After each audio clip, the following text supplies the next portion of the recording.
হাসনাত আব্দুল্লাহ রোগ হয়েছে দুইটা, একটা কালা একটা সাদা। কি ভাবছেন আপনারা, এটা বলবো না? একটা হচ্ছে মুজিববাদ মুর্দাবাদ, আর দ্বিতীয়টা হচ্ছে মুজিব আব্বা মুর্দা আব্বা। The thing is clear. খনিকের পোলা, তুই কথাবার্তা কি বুঝা গস না বুঝা গস? এ না বুঝা গস দেখি তো এই কারণে তোর পাবলিকে কয় খনিকের পোলা তুই। আর তুই যখন হেরে নিয়ে ভিডিওটা বানাইছস, তুই হেরে নিয়ে ভিডিওটা বানানোর আগে 10 বার চিন্তা করা উচিত ছিল, বুঝছস নি?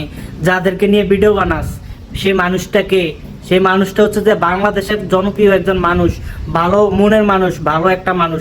আর তার নিয়ে তুই উল্টাপাল্টা বিবৃতি ইয়া করতেছস, ভিডিও বানাইতেছস। তো তোর আমি একটা কথা কই, ভালো হয়ে যা, তোর খনিকের ফোলা বন্ধ করে দিও মানুষে বলা, বুঝছস নি?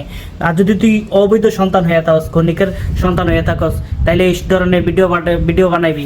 আর যদি তুই বৈধ সন্তান হয়ে থাকস, তাইলে তুই এইসব ভিডিওর থেকে বাইরে যাবি, ভালো ভিডিও বানাইবি, পাবলিকের কাছে ভালো থাকবি, বুঝছস? খনিকের ফোলা, এটা মাথায় রাখিস। বৈধ সন্তান হইতে গেলে ভালো ভিডিও বানাইতে হইব, আর অবৈধ সন্তান হইতে গেলে তুই এরকম ভিডিও বানাইবি। কথাটা মাথায় রাখিস।